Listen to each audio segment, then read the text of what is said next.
नमस्कार, आप देख रहे हैं एचएनएन न्यूज। मैं हूं आपके साथ उन्नति भटनागर। बुलेटिन की शुरुआत करेंगे खास रिपोर्ट के साथ, जहां एक तरफ बांग्लादेश में चुनाव करीब आ रहे हैं, दूसरी ओर भारत के साथ रिश्ते में खटास पैदा हो रही है। जिस बांग्लादेश का वजूद भारत से है, वो बांग्लादेश भारत विरोधी नारे लगा रहा है और इन सब के बीच पाकिस्तान खेल कर रहा है। एक तरफ पाकिस्तान यूनुस के साथ मिलकर बांग्लादेश चुनाव में यूनुस की अंतरिम सरकार के लिए राह आसान कर रहा है, तो दूसरी ओर पाकिस्तान के भारत के बॉर्डर इलाके में रेकी की खबर है। ढाका में हो रहे बवाल पर भारत ने भी साफ शब्दों में कह दिया है कि किसी भी तरह की लापरवाही बर्दाश्त नहीं की जाएगी। देखिए रिपोर्ट।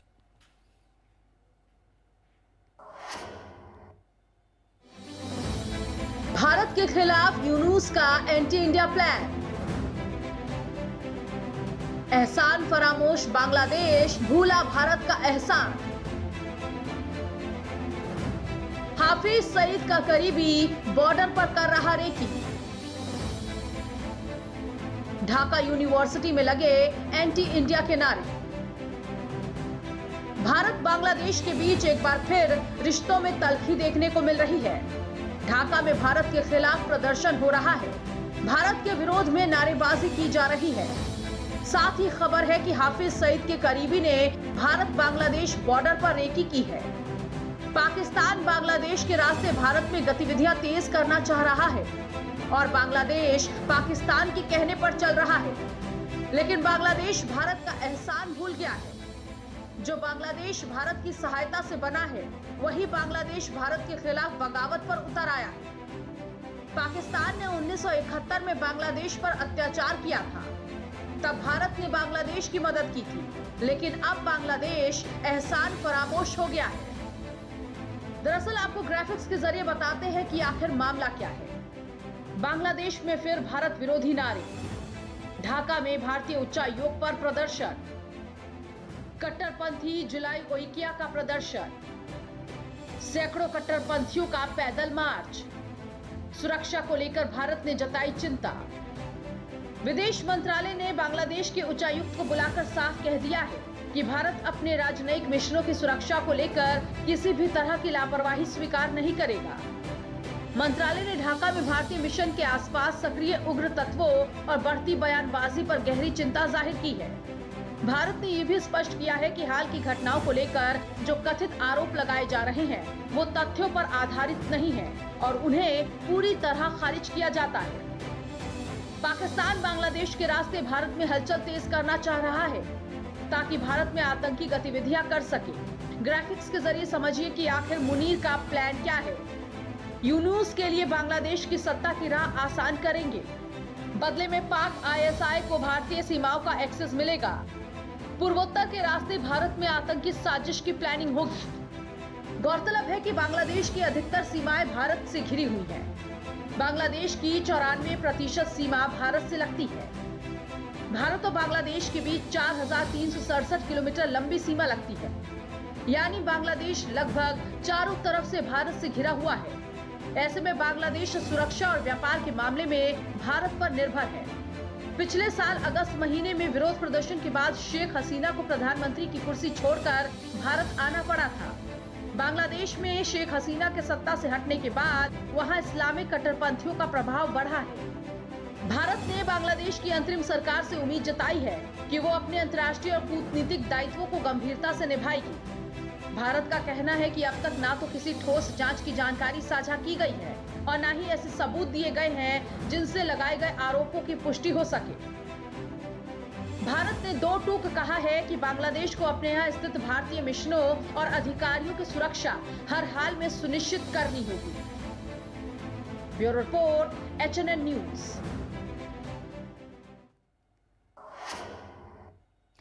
भारत की नन्ही योग साधिका 7 साल की योगिनी वान्या शर्मा अब अंतर्राष्ट्रीय स्तर पर एक बार फिर से भारत का प्रतिनिधित्व करने के लिए तैयार है।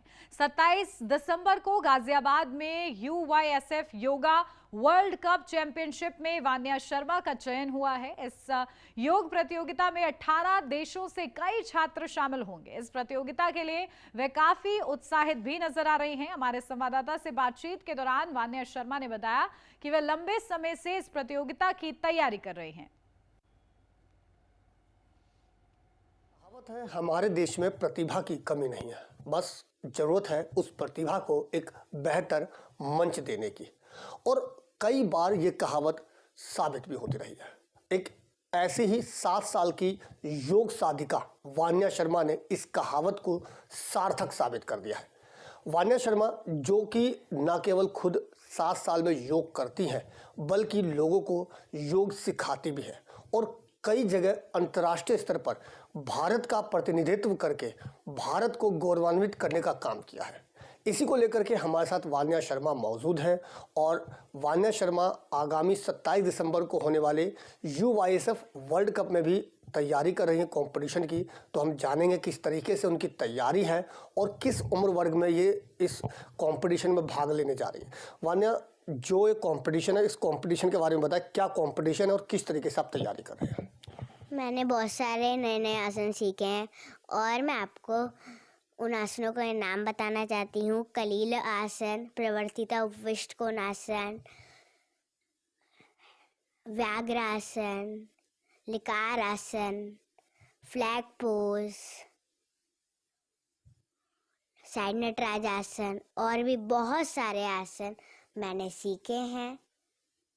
कब से इस कंपटीशन की तैयारी में आप लगे हुए हैं और कितना उत्साहित है इस कंपटीशन के लिए? जब मैं मलेशिया गई थी कोलालमपुर में, वहाँ मेरा एक कंपटीशन हुआ था।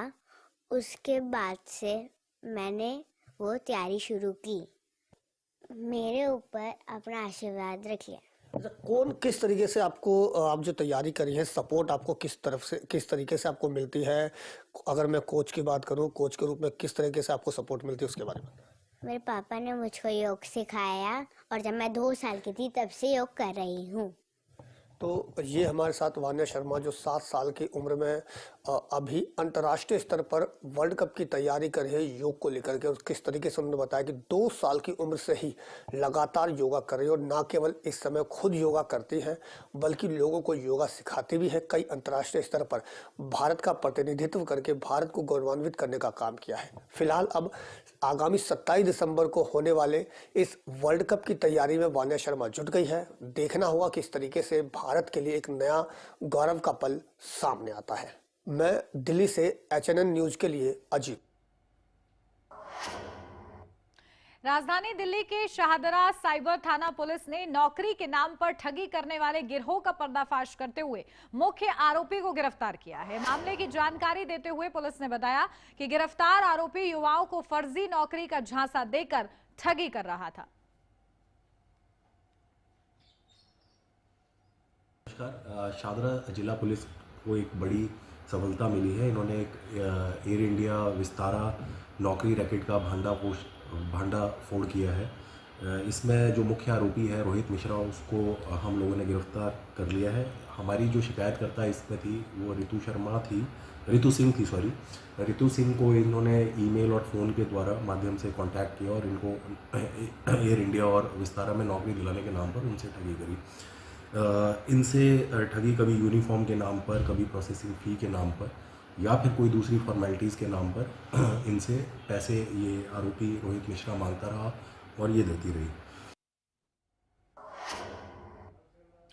नोएडा थाना फेज 3 पुलिस ने बाइक चोरी के मामले में एक आरोपी को गिरफ्तार किया है। पुलिस ने गिरफ्तार आरोपी के पास से 10 चोरी की बाइक और 2 चाबियां बरामद की हैं। पुलिस ने गिरफ्तार आरोपी से पूछताछ कर आगे की कार्रवाई शुरू कर दी है।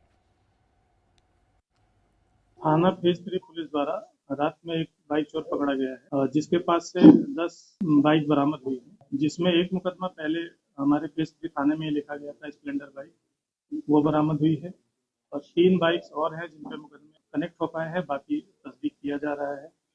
इसके पास से 2 मास्टर की भी बरामद हुई है। सुनसान जगहों पर खड़ी बाइक चोरी करके लोगों को बेचता था। कन्नौज के तिरवा में दवा व्यापारी मयंक की हार्ट अटैक से मौत हो गई। गंभीर हालत में परिजन उन्हें मेडिकल कॉलेज ले गए, लेकिन समय पर इलाज उन्हें नहीं मिल पाया। घटना से आक्रोशित व्यापारियों ने तिरवा का पूरा बाजार बंद कर दिया है।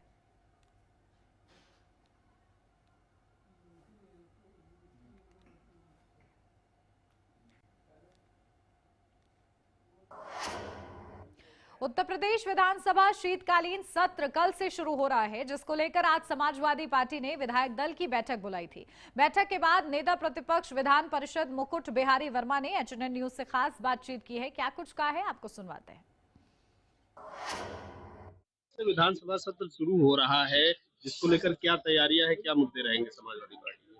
समाजवादी पार्टी की आज जो है विधानमंडल दल की बैठक में बिजली से लेकर के ये जो कफ सिरप का मामला है, जिसको आप लोग देख रहे हैं पूरे प्रदेश और देश में जो है फर्जी ढंग से जो है बेचा जा रहा है, इसमें लोग जो है इन्वॉल्व हैं। 700 कंपनियां जो है इसमें फर्जीवाड़े में लगी हुई है। इसमें 1000 करोड़ से ज्यादा का जो है घपला हुआ है और लोक सेवा आयोग की जो विसंगतियां हैं उसको लेकर के, बिजली के निजीकरण को लेकर के, आरक्षण के सवाल को लेकर के, धान की खरीद के सवाल को लेकर के, कानून व्यवस्था को लेकर के, शिक्षा के गिरते हुए स्तर को लेकर के, खाद और महंगाई को लेकर के, ये सारे सवालों को लेकर के समाजवादी पार्टी विधानसभा के इस सत्र में जो है सबको मजबूती से मुद्दे को उठाए।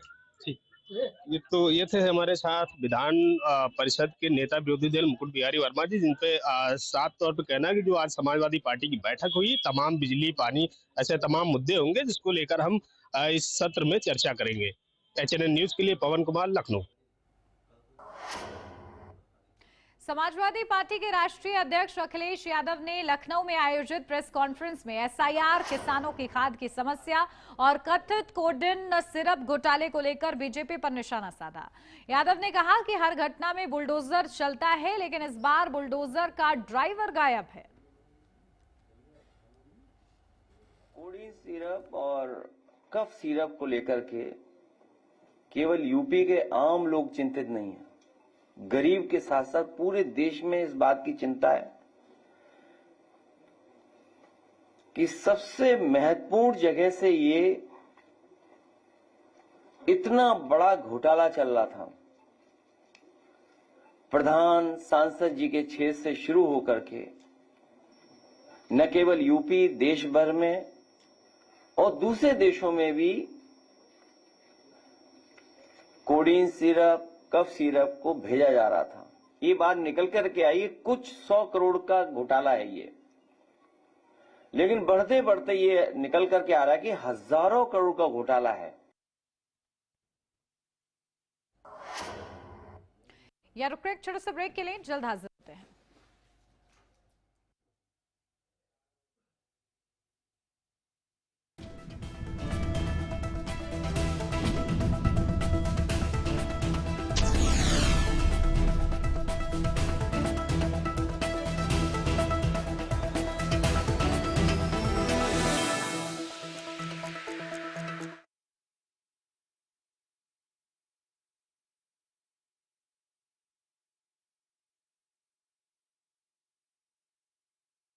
हर रोज हो जाता हूँ लेट, साफ नहीं होता है मेरा पेट। अब भी मजा आएगा ना वीडियो। पेट दबा, रोग दबा, सबको पता, फिर तुझको नहीं क्यों पता? अबे घोचू, अक्खा इंडिया को मालूम है, पेट दबा, हर रोग दबा, एक ही जगह। मुल्तानी घोका कॉफ सिरप, इसके तुलसी जैसे गुणकारी तत्व तुरंत असर दिखाएं और खांसी को कहें गुड बाय। मुल्तानी घोका कॉफ सिरप।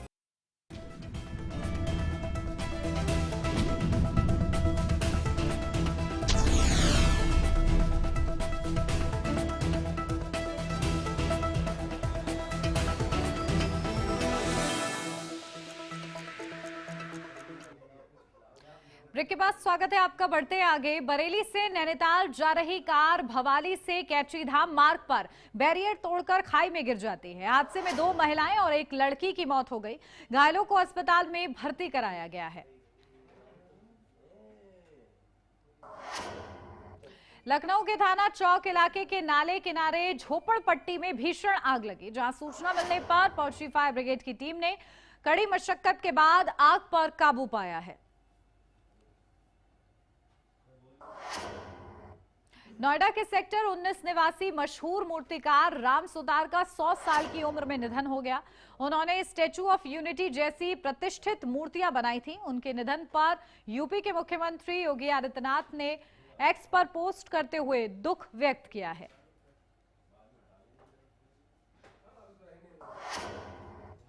बस्ती जिले के वाल्टरगंज थाना पर तैनात मुख्य आरक्षी राकेश चौहान को एंटी करप्शन की टीम ने 15,000 की घूस लेते हुए रंगे हाथों पकड़ा है। पूरे मामले पर शिकायतकर्ता ने बताया कि वाल्टरगंज थाने में खनन कार्य चल रहा था, जिसके एवज में 25,000 रुपए की मांग की गई थी।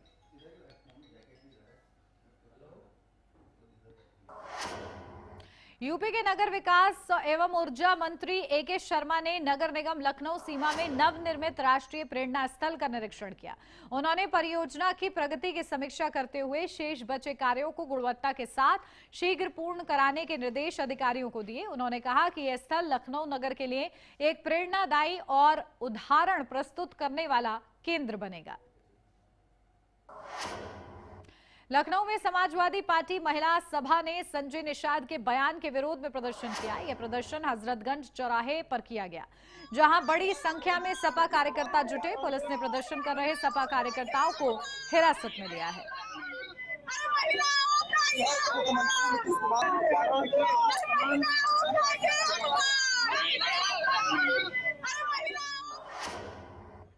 गोरखपुर के उसवा बाबू माध्यमिक स्कूल में मिड डे मील में कीड़ा निकलने का सनसनीखेज मामला सामने आया। मिड डे मील में हुई इस लापरवाही को लेकर स्कूल प्रिंसिपल और रसोइये के बीच जमकर मारपीट हुई। स्कूल में हुई मारपीट का वीडियो सोशल मीडिया पर भी वायरल हो रहा है। मुजफ्फरनगर में पुलिस और गौकशों के बीच मुठभेड़ हो गई। पुलिस के साथ हुई मुठभेड़ में 20,000 का इनामी गौकश आरोपी घायल हो गया है। पुलिस ने गिरफ्तार आरोपी के पास से बाइक समेत तमंचा बरामद किया है। पुलिस ने गिरफ्तार आरोपी से पूछताछ कर आगे की कार्रवाई शुरू कर दी है। बुढ़ाना पुलिस के चौकी इंचार्ज कस्बा चौकी इंचार्ज बड़ी के द्वारा बुढ़ाना कांदला जो रोड है गैस गोदाम के पास चेकिंग चल रही थी। ये व्यक्ति मोटरसाइकिल से विज्ञाना की तरफ से आता हुआ दिखाई दिया। चेकिंग करते वक्त उसने देखा पुलिस चेकिंग कर रही तो वो पीछे लौट के भागा। पुलिस को संदिग्ध अवस्था में दिखाई दिया, उसका पीछा किया तो आगे ट्यूबवेल के पास में उसने पुलिस वालों पर फायरिंग की। पुलिस ने आत्मरक्षा से फायरिंग की। उसके एक पैर में गोली लगी है। घायल अवस्था में उसको CSC बुढ़ाना भेज दिया गया। सूक्ष्म पूछताछ में उसका नाम शौकत, पिता का नाम जावेद, जो रियावली नगला थाना रतनपुरी का रहने वाला है। उसके खिलाफ करीब 16 मुकदमे कायम है। और अब खबर बदायूं से है। उत्तर प्रदेश परिवहन की बसें बदायूं में इस समय यात्रियों के लिए चिंता का सबब बन गई हैं। वीडियो सोशल मीडिया पर वायरल हो रहा है, जिसमें देखा जा सकता है कि दिव्यांग छात्र और अन्य यात्री बसों को धक्का देकर चलाने को मजबूर हैं और रोडवेज बसें कहीं भी यात्रियों को धोखा दे सकती हैं। यह मामला बिसौली थाना क्षेत्र के कस्बा बिसौली का है। यात्री प्रशासन से तुरंत कार्रवाई की मांग कर रहे हैं।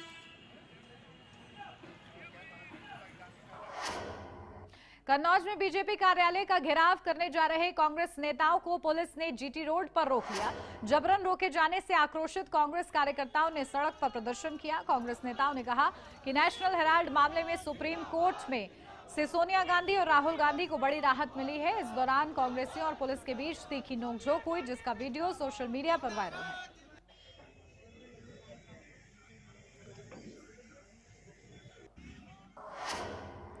कानपुर में विधायक सुरेंद्र मैथानी ने KDA-VC के साथ 9 किलोमीटर लंबे खुले रफाका नाले का निरीक्षण किया और इस मौके पर उन्होंने कहा कि नाले से निकलने वाली गैस, गंदगी और प्रदूषण की वजह से लोग गंभीर बीमारियों, दुर्घटनाओं और जलभराव की समस्या से जूझ रहे हैं।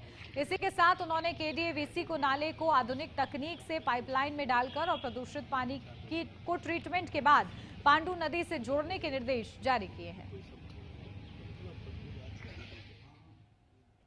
गोविंद नगर के अंतर्गत आज KDA-VC के साथ रफाका नाला, जो लगभग 9 किलोमीटर लंबा नाला है, जो मसवानपुर और आवास विकास से होता हुआ रावतपुर, विजयनगर, शास्त्री चौक, रतनलाल नगर, बर्रा, तात्या टोपे नगर के बाद पांडू नदी में मिलता है। ये लगभग 9 किलोमीटर चलने के बाद घनी बस्ती के बीच से निकलता हुआ खुला बड़ा नफाका नाला है।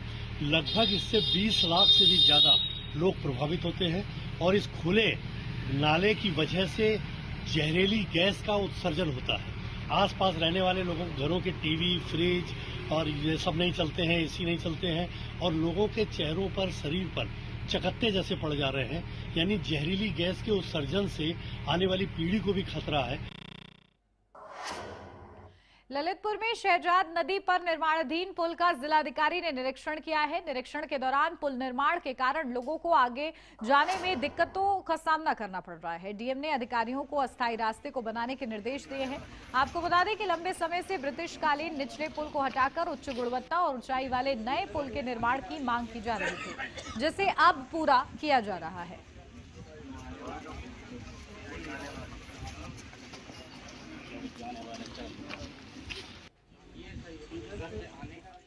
शहजाद नदी पे जो पुल का निर्माण कार्य चल रहा है, अभी जो सर्विस लेन इन्होंने बनाया है उसमें पैदल चलने वाले ही आ जा पा रहे हैं, जिससे आम जनमानस को कठिनाई होती है। तो अभी इसी का निरीक्षण किया गया है कि एक बगल में भी पुल है, तो इसको वन वे कम से कम 3 व्हीलर जो लोग किराए पे ऑटो में आते हैं और बाइक, उसके हिसाब से वन वे ये रास्ता हो जाएगा और उसके बगल वाली जो पुल है उससे वन वे एक तरफ से आने का, एक तरफ से जाने का, जिससे कि जो लोगों को कठिनाई हो रही है वो 1 हफ्ते के अंदर उसका निराकरण हो जाए।